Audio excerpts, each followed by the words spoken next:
All right, so you get the 15 done, 15 days. What about the other 25 units? Was Grant no longer worried about that because you sort of figured out those systems for the rest of the team, or what? Yeah. So what happened was I identified who the real leadership was coming from in the community, which was the assistant manager.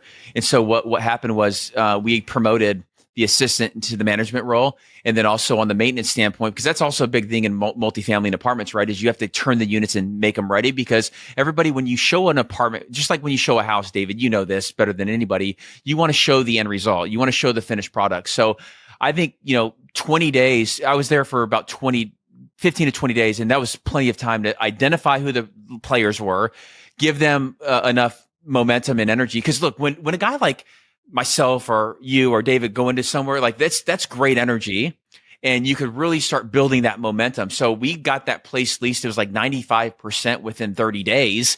And then the proper team members were in there. So now I could start going and focusing on, because at the time I think you had 3,000 units to 300. So you had about 10 deals. I was able to go and start working on other deals, because that's really where I started cutting my teeth in this business. Is I wanted to make sure that Grant's portfolio was running 10X. And so he started putting me on all these other deals, saying, hey, you get in touch with this management company, you get in touch with this property manager, you go and just make sure that you're going through all these deals. And so, I leased 15 units. I came back here. There was a team of two. It was called Grant Cardone and Ryan Secco. And, that's what we built off of. It's crazy. I mean, what you just showed is not only were you willing to, roll up your sleeves, get your hands dirty, but you actually succeeded. That's the thing, is anyone might be willing to go out there and try it, but you actually did it. Were you already a natural leader? Was this something that you were good at? Are you particularly a charismatic salesperson? Or was it sort of like a fake it till you make it type of thing? I think I've always had the ability to learn.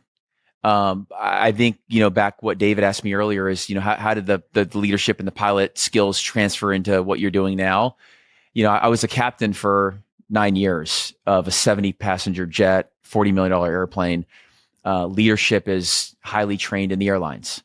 And I think that, from a piloting standpoint, is I'm very systematic. I am very logical, and I'm a people person. I think people are the most important part of the business. I know a lot of people are like, oh, it's this and it's this and this. It's the people. If a deal's doing bad, it's the people. If a deal's doing good, it's the people.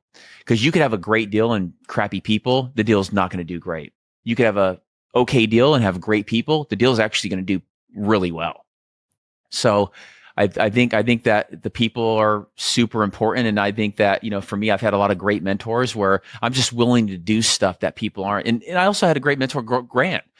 Grant had the ability, like I was calling him every day. This is what built my relationship with Grant, is I was calling him, what would you do? What would you do? What would you do? And also to one of David's points too, like Grant was not in the mood. Like Grant's not going to teach me anything.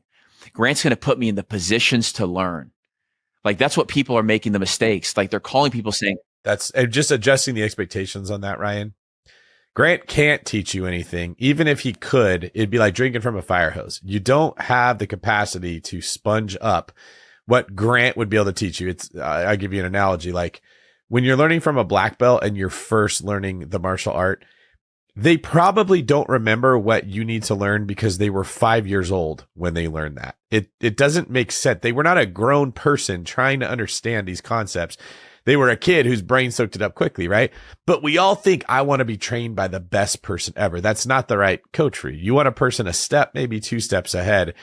Grant has an ecosystem that he can put you in with people that are somewhat vetted, that have a standard that he upholds, that have a system that he had a hand in creating that puts you in a position to succeed, right? So that black belt built a school. He picked out instructors. Those people can teach you the martial art you're trying to learn so much better.